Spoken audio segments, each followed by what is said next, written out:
os trabalhos nas casas espíritas. Boa noite, gente. É sempre muito bom poder estar mais uma vez aqui nessa casa irmã, conversando, né? E dessa vez me deram a tarefa de conversar a respeito do último capítulo, né, desse livro, Em Busca da Verdade. Jesus já nos disse, né? Encontre a verdade, ela vos libertará. Então nós vamos estar buscando decifrar o que Joana de Ângeles, a mentora espiritual de Divaldo Franco, nos traz nesse tópico desse último capítulo. O último capítulo fala sobre a vida e a morte. Mas entre a vida e a morte, há a existência, a nossa existência, esse nosso estar aqui, desde o momento que nós nascemos até o momento em que deixaríamos esse corpo e partiremos para a pátria espiritual como espírito que somos. Nesse intervalo de tempo entre o nascer e o morrer, nós temos que buscar a melhor maneira, a melhor forma de nos relacionarmos com os outros, com a vida e com nós mesmos. Temos que nos conhecer para poder estarmos cientes daquilo que somos ou daquilo que já conseguimos ser. E Joana nos traz justamente essa reflexão nesse tópico que é a vida harmônica. O que é uma vida harmônica? Né? Quando a gente escuta uma música que ela está harmoniosa, que os instrumentos estão sendo tocados de forma afinada, né, de forma a conduzir ao cantor, e o cantor seguindo os passos, está tudo tão harmônico, tão equilibrado, que aquilo nos faz bem, que aquilo nos leva a um estado de alegria, de euforia ou de reflexão, meditação, relaxamento, a depender do ritmo da música. O importante é que ela esteja harmônica. Assim deve ser a nossa caminhada. A busca constante de uma harmonia, de um equilíbrio, de um bem-estar. Com esse turbilhão que vem acontecendo, a gente tendo de novo, né, de estar mais atento a questões da Covid e de tudo o resto que está acontecendo no planeta.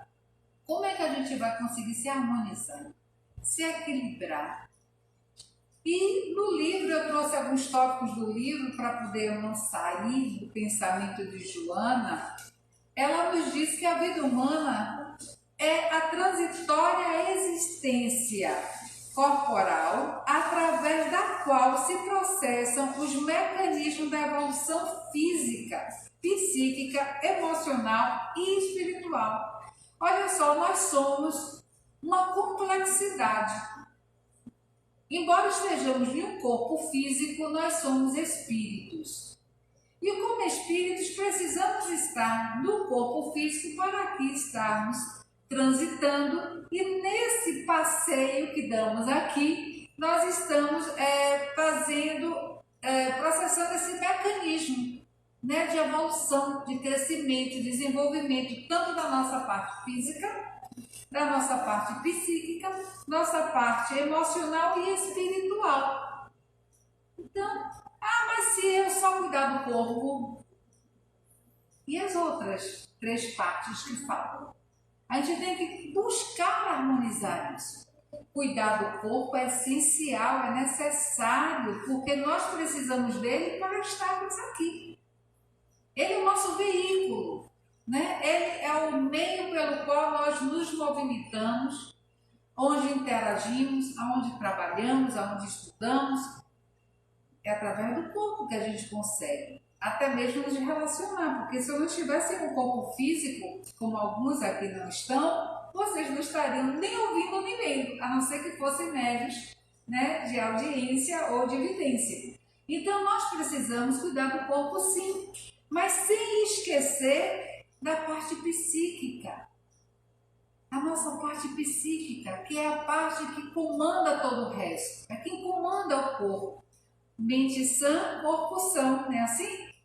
Então, quando a gente tem uma mente em equilíbrio, uma mente que busca o raciocínio lógico, que busca desenvolver suas capacidades a partir do entendimento, do estudo, do crescimento de conhecimentos, isso faz com que a gente amplie nosso psiquismo.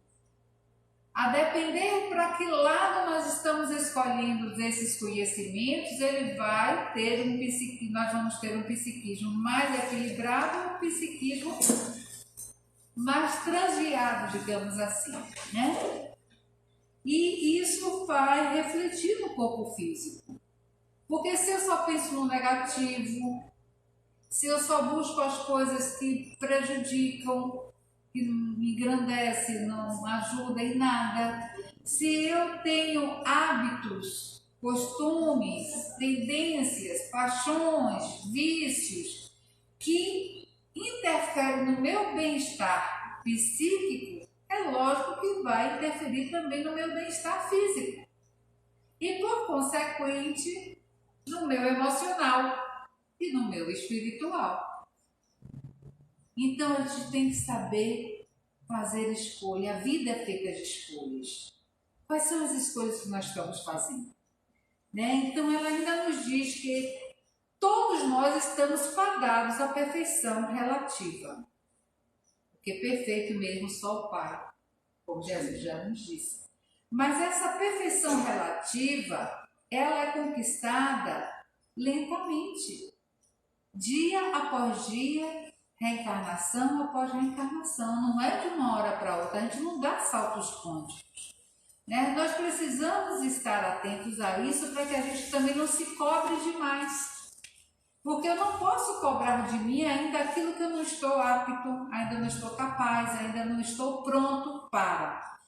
E nesse processo todo a gente vai descobrindo os meios, os caminhos, a forma que difere de um indivíduo para o outro, porque o que é verdade para mim não é verdade para o outro. O que funciona para mim muito bem não vai funcionar para o outro. Tem pessoas que adoram correr na orla, outras ir para a academia, outras meditar, outras fazer yoga, outras não fazer absolutamente nada. Vai depender de cada um. E tem que se respeitar isso em cada um, a individualidade, né? O que a gente tem que se preocupar é em buscar saber, entender e aceitar aquilo que é melhor para nós. Porque às vezes eu sei que aquilo é o melhor para mim, mas eu não aceito. Por quê? Porque vai exigir de mim sacrifícios, renúncias.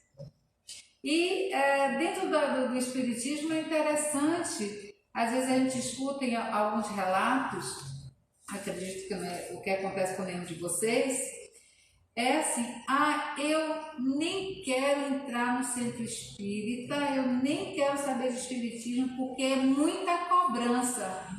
Eu fiz cobrança? Não, existe cobrança. Porque vocês tem um dia certo, a hora certa, tem os compromissos, tem as coisas para fazer. Eu falei, sim. E fora do espiritismo não tem? Será que fora do espiritismo a gente não tem compromissos, não tem responsabilidades, não tem horários, né? Tem que cumprir regras, não tem que cumprir. Será? Não, porque no Espiritismo a gente descobre uma coisa interessantíssima. Depois que a gente conhece a doutrina espírita, a gente não tem mais coragem de dizer a culpa é do outro. Porque a gente começa a perceber que tudo isso depende de mim, é como Joana está dizendo aqui. Tudo depende de nós, das nossas escolhas. Mas foi fulano. Sim, você se permitiu, você aceitou, você concordou. Mas é porque eu tinha medo. E de onde vem esse medo? Da insegurança, da autoestima baixa, da dependência que você se colocou. estar dependente do outro, faz com que você aceite tudo que vem do outro. Então a gente precisa ter muito cuidado com isso. Joana já nos fala também aqui, não somente da parte da vida, mas também a questão da morte. É que a morte é a cessação dos fenômenos orgânicos, a degeneração do tronco encefálico, abrindo espaço à desencarnação, que constitui a libertação total do espírito em relação à estrutura material. Deveria ser assim sempre, mas nem sempre é assim. Por isso que nem toda morte é desencarne. Alguns dos nossos irmãos, dos seres humanos, são tão apegados à estrutura física, à estrutura orgânica, às suas paixões, às suas conquistas, aos seus bens, que dificilmente terá um desencarne suave, um desencarne leve. Já se diz um filósofo, tem que se viver muito bem para morrer melhor ainda. Tem que se esquecer de que nada sou se nada tenho. Porque às vezes a pessoa acredita que só é aquilo que tem, e não é. Nós somos aquilo que sentimos, nós somos aquilo que pensamos, nós somos aquilo que guardamos de emoções, sentimentos e amores, né? Então, quando ela nos fala essa questão, a gente lembra muito desses nossos irmãos, né? A existência sensualista, assinalada pelo egoísmo e pelas expressões mais vis, né? O acontecimento que produz a morte orgânica de forma alguma libera, a princípio, esse espírito. Por quê? Porque eu estou tão preso a tudo isso, tão ligado a tudo isso, eu acredito que quanto mais eu tiver de bens materiais, melhor eu estarei. Tá, os bens materiais são maravilhosos quando a gente consegue conquistar para nos servir enquanto for necessário estarmos aqui, enquanto estivermos aqui, porque nos dá conforto, né? Nos dá um certo prazer, uma certa alegria, um bem-estar, mas devemos saber que tudo isso é passageiro, que não levaremos nada. E já ouvimos tantas vezes dizer que caixão não tem gaveta, né? Não tem. E quando a gente vai, né, vestido e tiver bolso, o bolso vai vazio, não tem como a gente levar nada de bens materiais. As conquistas que nós fazemos, que são preciosas, são as conquistas morais e intelectuais. São as conquistas de amizade, de carinho, de respeito, de afeto, de amores. Esses são os nossos tesouros, né? Aquilo que a gente fizer de bom, de bem e de melhor serão as nossas conquistas. Aquilo que nós levaremos e que ninguém vai nos roubar, ninguém vai nos impedir de levar. Joana, quando fala nessas questões, ela nos lembra muito a conquista do eu profundo, né? O ego e o self em harmonia. O equilíbrio da razão e da emoção, o yin e o yang, a sombra e a luz, porque nós somos assim. Nós temos dias de luminosidade, onde amanhecemos vendo pássaros azuis, está tudo lindo, está tudo maravilhoso, e a gente leva um dia de serenidade, de alegria, de prazer. Tem dias que a gente acorda já com a macaca. Nosso dia de sombra, onde a gente vai tirando lá dos baús que deveriam permanecer fechados, coisas que não faz mais sentido no agora, mas a gente traz de volta as revoltas, as lembranças tristes, as frustrações, E a gente quer naquele momento descontar em alguém. O primeiro que passar vai ser o nosso bode expiatório, né? Então não adianta a gente querer estar vasculhando os baús, tirando de lá de dentro questões que estão. Não é que a gente vai esquecer, porque ninguém deve ter Alzheimer, né? Pelo menos ninguém quer ter Alzheimer. A gente não vai esquecer, a gente sabe que eles estão lá, a gente não vai valorizar. E se por acaso eles vierem à tona, a gente tem que ter um olhar diferenciado, não um olhar daquele momento em que fulano me disse uma palavra que me desagradou, que me feriu, que me machucou. Não, a gente tem que ter um outro olhar. Poxa, naquele momento eu estava fragilizada, fulano não estava legal, né? O contexto era outro, a situação era outra. Olha, hoje em dia eu já lembro, mas não com aquele mesmo sentimento. Isso é buscar harmonizar, é olhar de fora a situação. Olhando de fora, a gente começa a compreender que fulano não estava legal, que ele não ia me dar outra coisa senão aquilo, porque ele não tem outra coisa para me dar. É o nível evolutivo dele. Eu não estava bem, eu não estava legal, porque outras questões estavam envolvidas. Então a gente precisa dar um olhar para o passado, um olhar de reflexão e não de saudosismo. E não de querer trazer de volta dor, sofrimento, angústia, revolta, raiva, ira, ódio, porque isso nos desestabiliza emocionalmente.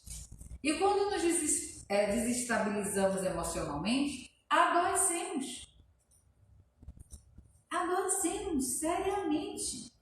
Aí a gente não sabe por que de repente a gente começa a ter azia, refluxo, gastrite, né? E outras coisinhas mais. Ah, porque uma dor de cabeça que não passa, um mal-estar que não passa. Porque a gente está se auto-envenenando. E quando Joana nos traz aqui, né, essas reflexões e nos chama a atenção que à medida que ocorrem as transformações em nós vamos aprimorando o nosso ser. Vamos dando a este ser que somos nós a condição de se harmonizar, se reequilibrar, encontrando meio termo, encontrando o equilíbrio entre a razão, a emoção, né, a fé, o desespero. A angústia, ela passa a ter um outro nível, um nível tão sublime, tão tênue, como ela fala, tão tênue, que a gente deixa aquela angústia passar por nós e nós não conseguimos retê-la. Ela chega, né? Porque tem hora que a gente fica realmente, né? Mas ela passa. A gente não retém, como não devemos reter tantas outras questões. Quando se viveu dentro dos padrões éticos estabelecidos, mantendo-se respeito pela existência, utilizando-se da roupagem carnal, o corpo, de maneira sóbria, edificante e construtiva, experiencia-se desde cedo um natural desapego pela mesma.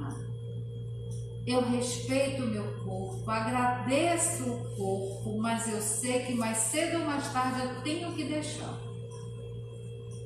Eu tenho que deixar, né? Isso é necessário. É necessário. E ainda ontem eu estava conversando com uma colega de academia e ela dizia, né, contava de uma parente que acabara de desencarnar na sexta-feira, mas que vinha em um processo de dor, sofrimento, por meses. E muito apegada, não queria deixar o corpo, não queria desencarnar, não queria morrer, não queria se ausentar dali mesmo. Ela dizia, eu prefiro a dor. Então ela se manteve aprisionada àquele corpo que já definhava há meses, já não tinha mais, os médicos já não tinham mais o que fazer, já não tinha mais veia, porque as veias já estavam todas dessecadas. E naquele sofrimento, e ali aprisionada no corpo. Precisou que o marido chegasse até ela e dissesse: eu não aguento mais ver você assim. Eu prefiro a dor da saudade do que ver você assim. Vá embora. Se permita ir embora. E ela, o marido falando, essa minha amiga dizendo, e ele chorava. E precisou ele dizer isso a ela para que ela realmente permitisse. Meia hora depois ela desencarnou. Ou seja, o aprisionamento, a dor, o sofrimento, aquele momento todo, ela preferia até que se libertar, né? E aí, a gente agora só tem que orar por ela e por ele, por essa atitude tão nobre de dizer a ela e ajudar ela nesse despertar para uma outra existência, né? Então, quando a gente tem em mente que o corpo é apenas um veículo transitório, necessário, precioso, por isso que a gente tem que cuidar dele muito bem, é mais fácil essa libertação, né?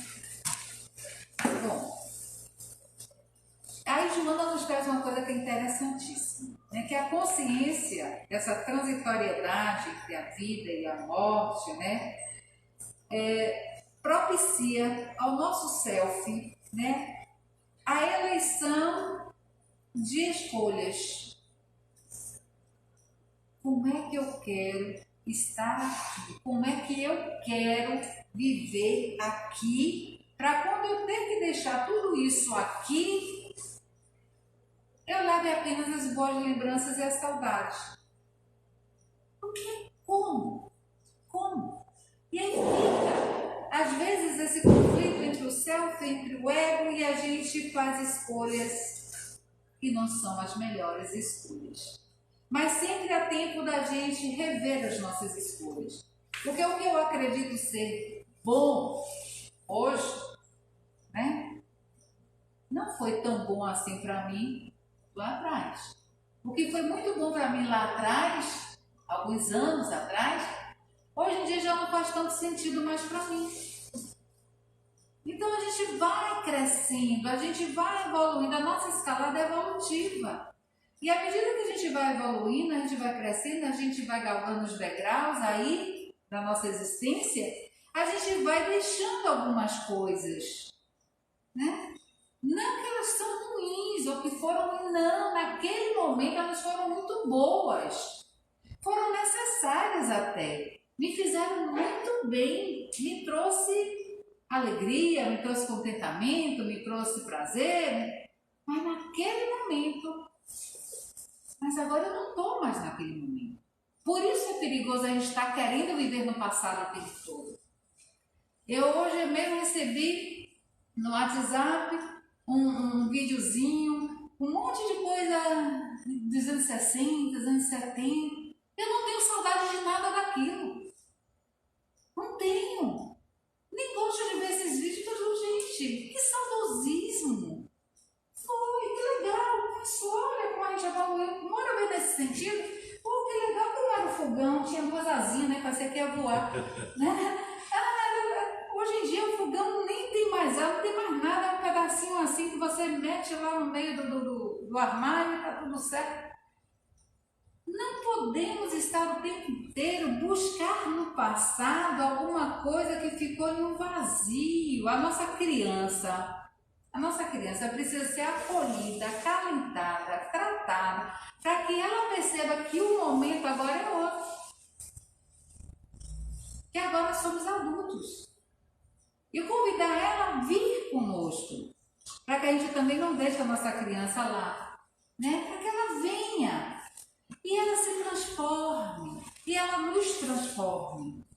Porque quando a gente traz a criança junto conosco, a gente sorri mais, a gente brinca mais, a gente se torna mais expressivo, mais curioso, porque a criança é curiosa, a criança tem desejo de saber, de conhecer, que o adulto, já sei muita coisa, já li o livro dos Espíritos, não precisa mais nada, não precisa mais de curso nenhum não, viu? Por quê? Porque tu vai se acomodando, a criança não, e aí, o que tem? E o final da história?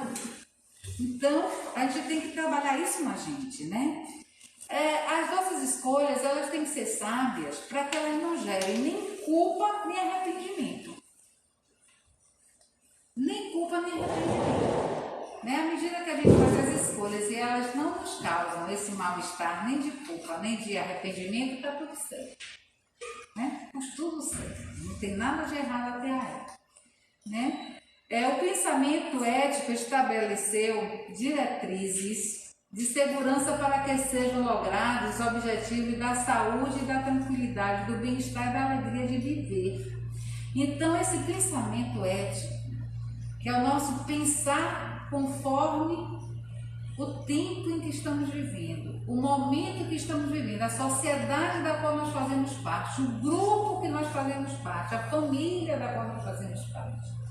A ética nos convida a isso.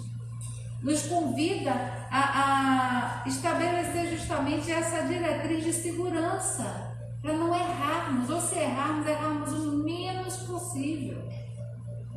E ao errarmos, mesmo que seja o menos possível, a gente tenha a nobreza de dizer: eu errei, me desculpe, me perdoe. Como é que eu posso corrigir isso? O que é que eu posso fazer para me redimir? É isso que esse pensamento ético nos convida. E um exemplozinho assim, rápido. Vocês acreditam, né? Você pensa assim, é necessário realmente ter uma lei que obrigue o motociclista a usar capacete? Mesmo existindo essa lei que foi criada para preservar a vida daquele que está em cima de uma moto, porque não tem proteção nenhuma a não ser o próprio corpo, aquele capacete minimiza os danos. Tem gente que não usa. É uma escolha fora da ética, fora daquilo que faça com que ele tenha, né, um pensamento lógico de que essa lei não veio para me punir, veio para me salvar. Essa lei não quer apenas tirar dinheiro do meu bolso, mas ela quer me ensinar a valorizar a minha própria vida e a vida daqueles que andam comigo. Então, quando a gente começa a estudar, a refletir, a buscar essas verdades, a começar a ter um pensamento ético, um pensamento sociável, um pensamento de comunidade, um pensamento de humanidade, nós estamos fazendo as melhores escolhas em nossa vida. Porque aquilo que para mim é muito bom, que vai ser legal eu fazer, se trouxer prejuízo para uma única pessoa, não é bom. Por isso a gente tem que, poxa, eu vou fazer isso. Mas vai prejudicar fulano. Né? Vai trazer o mal-estar a ciclano. Não vai ser legal. Não faça. Mas eu vou fazer assim mesmo porque vai ser muito bom para mim. Lá na frente, esse muito bom para mim vai trazer um resultado nada bom para você. Né? Porque cada ação tem uma reação. Né? E aí, as escolhas nos levam a este caminho. Eu faço, eu escolho, eu faço e eu espero o resultado. O resultado pode ser positivo, maravilha. Mas pode também me trazer consequências danosas. Né? Quando o indivíduo puder olhar-se com serenidade, sem culpa nascida no passado, sem saudades dele ou ansiedade pelo futuro, na expectativa do vir a ser, nada obstante os conflitos que ele permaneça, terá conseguido avançar decisivamente no rumo da autorrealização, portanto, de uma vida harmônica. Nem lá, nem lá. Ai, as pessoas hoje em dia estão muito ansiosas, chegam nos atendimentos fraternos do centro espírita, meu Deus do céu, as pessoas com ansiedade, sabe, porque eu estou muito ansiosa. Ou é ansiosa ou é depressiva, ou está no passado, ou está lá na frente. A gente tem que aprender a viver no aqui e no agora, no hoje, no já, nesse instante. Porque o amanhã se constrói hoje. Se hoje eu estou fazendo o melhor que eu posso fazer por mim e por todos que estão à minha volta, o amanhã será melhor ainda.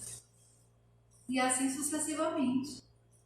Mas se hoje eu já estou, em um mar de raiva, de sentimentos ruins, de negligência, de escolhas péssimas, amanhã não vai acontecer uma mágica para ficou tudo no colorido, o arco-íris desapareceu, o sol brilhou. Não é assim. Não é dessa forma. A mágica tem que vir de nós. Faça por onde que eu te ajudarei. E a gente esquece disso. A gente só lembra daquele pede e recebereis, A gente só lembra dessa. Pede e recebereis. Pedir o quê? Receber o quê? Não está ali escrito, A depender do que você peça, você receba bem pelo contrário daquilo que você pediu, porque é aquilo que você necessita. Então, nem orar a gente sabe direito. A gente está aprendendo ainda. Essas conquistas não impedem a luta contínua, porque a evolução não tem limite.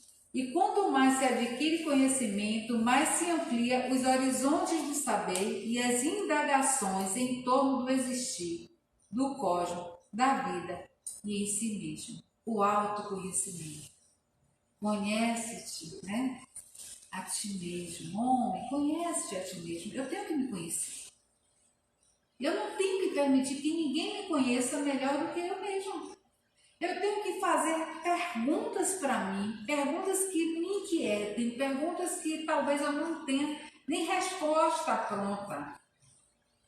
Eu tenho que saber, vem cá, Nadine, o que é que você gosta de fato? O que é que lhe faz bem de fato? O que é que você planeja para o dia de amanhã? O que é que você deseja para o dia de hoje? Se eu não sei, é o outro que vai saber? Não vai saber. Mas a gente espera que o outro saiba. E a gente se decepciona com o outro e se frustra. Você também? Sim. Eu não tenho uma bola de cristal que vai me dizer quais são os seus anseios, seus desejos, seus sonhos, suas paixões. Não sei. Eu que tenho que saber. Assim como eu tenho que saber como estão as minhas engrenagens, O espírito, o psicológico, o emocional, o físico, para que eles estejam toda essa engrenagem em harmonia e tudo funcione perfeitamente bem. Aí a gente vem para a casa espírita, a gente está aqui nesse momento, Vocês aí me ouvindo, na paciência de vocês me ouvindo. E a espiritualidade aqui trabalhando em cada um de nós. Porque eles são assim, silenciosos, amorosos, cuidando de cada um de nós nas nossas necessidades. Aí depois a gente toma o passe, faz uma oração e vai para casa. Como é que a gente sai daqui? Leves, de uma certa forma harmonizado, equilibrado, Reenergizados.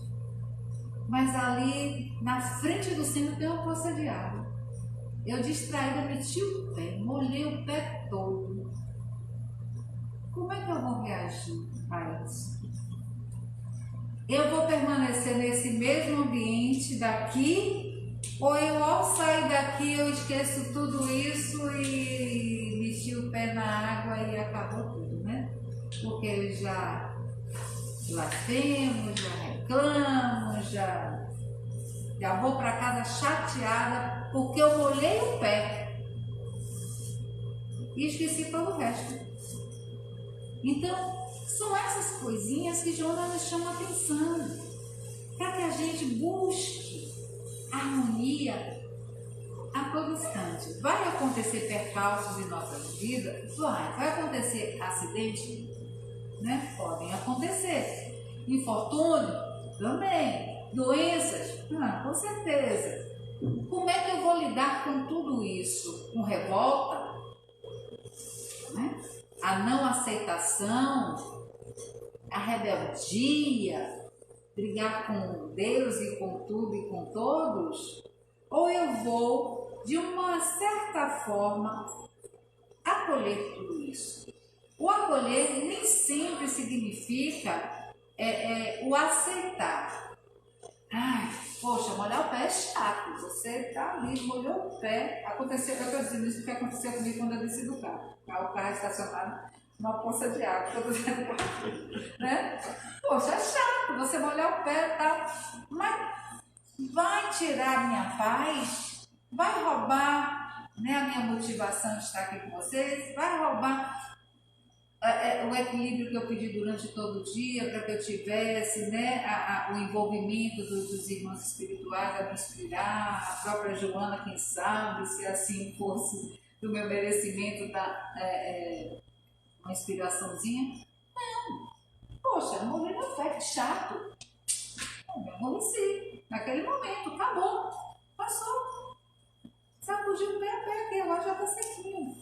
Então são essas coisas que a gente tem que ter, né? A autoterapia, ela chama de autoterapia, né? Começar a perceber naquilo que mais me incomoda, como eu posso lidar com aquilo.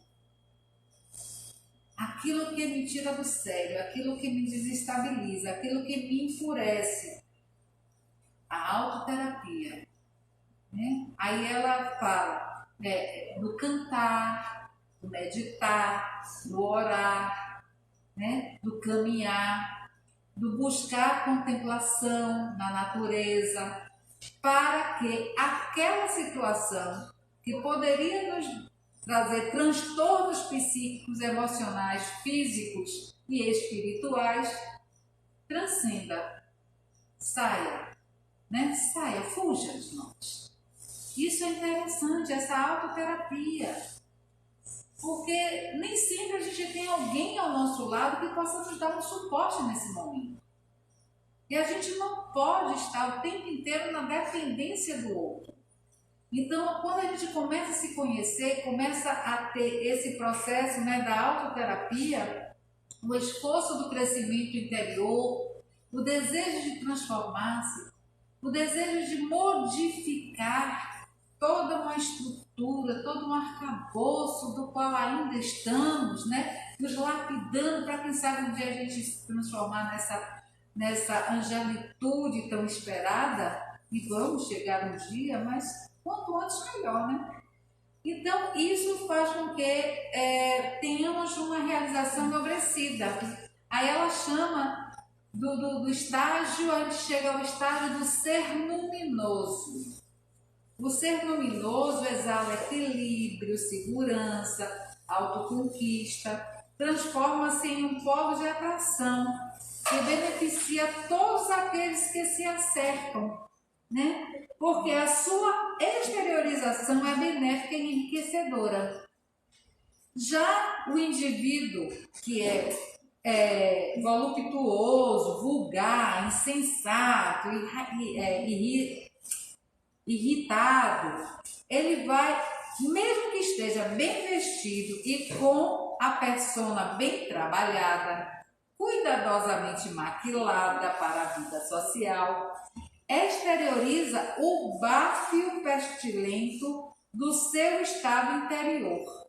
Basta uma aproximação, um contato para que se sinta o perigo do contágio da sua condição moral e espiritual. Então não é a veste, não é como você está por fora, é como você é por dentro. É como você é por dentro. Porque às vezes a gente, ao ver uma pessoa maltrapilha, mal vestida, às vezes suja, a gente tem um asco, tem um medo, tem um receio, tem uma repulsa e a gente não se aproxima. E às vezes ali está uma alma de uma nobreza, de um conhecimento, de um sentimento, E às vezes a gente se aproxima de alguém que está muito bem trajado, né? Muito bem afeiçoado, e é um cavalo de pau, é de uma ignorância, de uma rudeza, de uma insensibilidade. Não é assim? Então a gente tem um preconceito, né? Que é um conceito pré-estabelecido. Pessoas mal vestidas, pessoas maltrapilhas, pessoas sujas são pessoas indesejáveis, indevidas, à margem da sociedade. Mas se eu estou bem vestido, eu estou, né, inserido no contexto do que vinha a ser uma pessoa respeitável, aceitável. E quando Joana nos fala isso, ela nos fala de uma forma, né, onde ela compara o saudável e o enfermo. Não saudável no corpo físico, mas o saudável na alma, na conduta moral, na forma de pensar, na forma de sentir. E o enfermo, aquele que produz todo esse tipo de sentimento, né? Porque não tem como a gente ter empatia por uma pessoa que menospreza, né? Uma pessoa que ridiculariza, uma pessoa que não tem nenhum tipo de sensibilidade, de amorosidade. É complicado, né? As pessoas portadoras de sentimentos elevados, que produzem alegria e geram harmonia à sua volta, essas sim conseguem a simpatia, né, de muitos.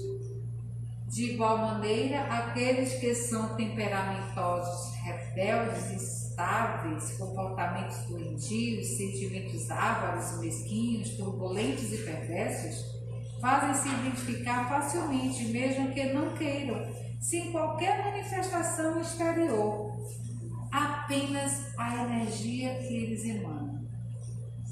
Sabe aquela pessoa que fala assim, menino, bastou fulano chegar que o ambiente ficou, né? Já traz uma carga energética própria dele, né? Própria do indivíduo, né? O ser psíquico moral é o verdadeiro indivíduo, é o verdadeiro ser, aquele que busca ter uma conduta moral, não é se santificar, né? Nem também ter falsa moral.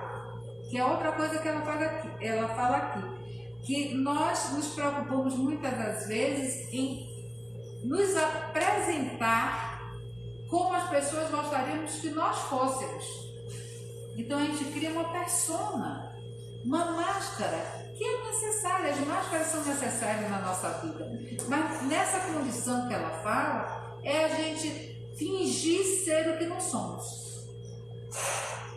Uma hora a máscara cai, né? Uma hora apresentamos quem verdadeiramente somos. Os primeiros passos para a conquista da vida harmoniosa são aqueles que liberam o despertar da consciência de si, ao lado da responsabilidade assumida em favor das mudanças que se fazem necessárias na ementa existencial.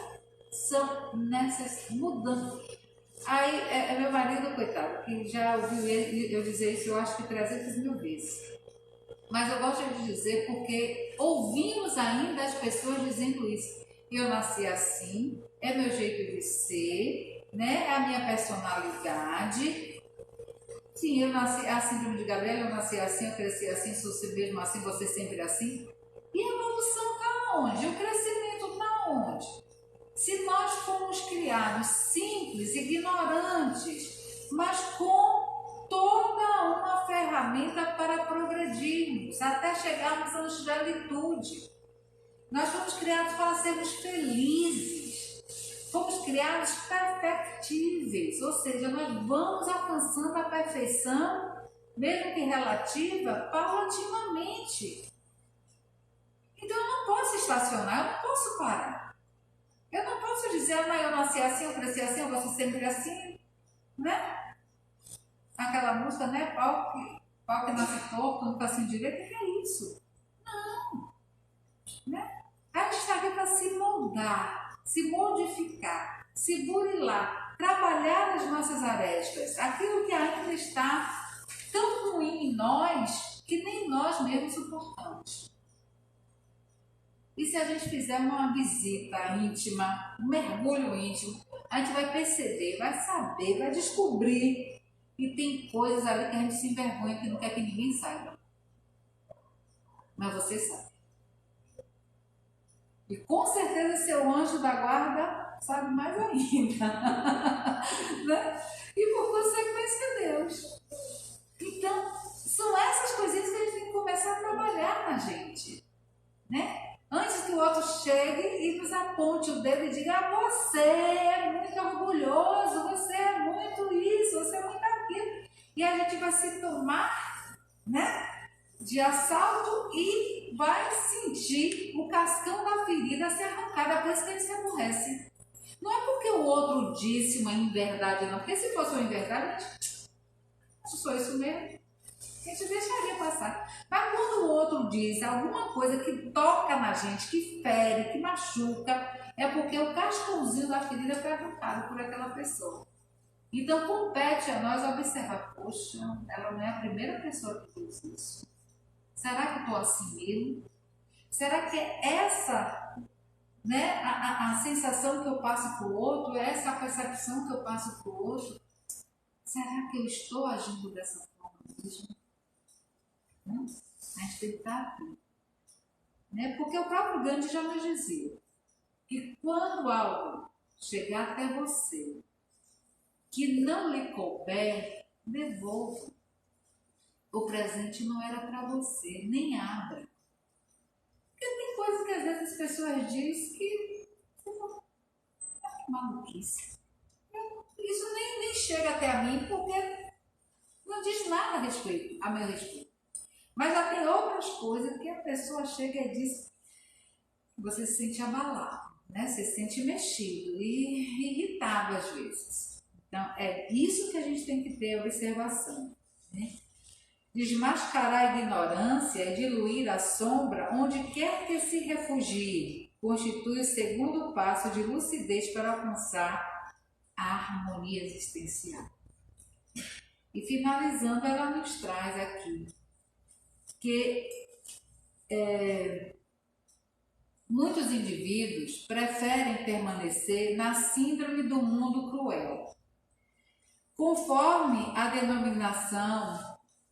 denominam os sociólogos, em face da alta carga de informações negativas e desastres e infortúnios que ouvem, que presenciam. Então a vida é ruim, né? As pessoas são más, né? O mundo não presta, não faz sentido, né? E aí a pessoa vai entrando nessa vitimização e começa a trazer todos esses problemas que está acontecendo para si. Para si. E se torna impotente diante da própria vida. E muitos desses casos, como ela mesma nos diz, leva a uma depressão. Pela não aceitação do seu potencial de vida. E acredita que tudo que está acontecendo à sua volta é por sua culpa. Ou, se não chegou até ela, vai chegar um dia. E é um disfarce, é como Jonas disse, é um disfarce para evitar assumir a responsabilidade pelo que está ocorrendo no seu mundo interior. A busca por uma terapia, por um psicólogo, por um psiquiatra, por um atendimento fraterno, pelas terapias todas que tem, pelo reiki, pela cromoterapia, por qualquer tratamento que venha lhe trazer o reequilíbrio, o bem-estar e a harmonia. O que eu não posso é ficar com isso trancado dentro de mim. Eu tenho que procurar como deixar isso fluir, né? Fazer uma catarse. Isso é necessário. Né? A aquisição, portanto, de uma vida harmônica está na dependência da eleição de cada um, que cada um faz em torno dos objetivos existenciais, sendo factível anelá-la e trabalhar na conquista própria. Eu não estou aqui para mudar senhor ninguém, eu não estou aqui para fazer conquista pelo outro, eu estou aqui para fazer as minhas transformações, o meu crescimento, as minhas conquistas. E é muito interessante vocês terem trazido esse livro para reflexão, porque ele nos dá uns puxões de orelha muito interessante, né? Antes de chegar nesse capítulo, eu fui lendo os capítulos anteriores e fui percebendo o quanto nós precisamos ainda nos amar, o quanto precisamos nos respeitar, o quanto precisamos valorizar o ser divino que somos. Muita paz, obrigada pela atenção. Muito obrigado, Simone. Deixa eu nos despedir dos nossos irmãos internautas. Vamos concluir aqui. Uma boa noite a todos. Boa noite a todos.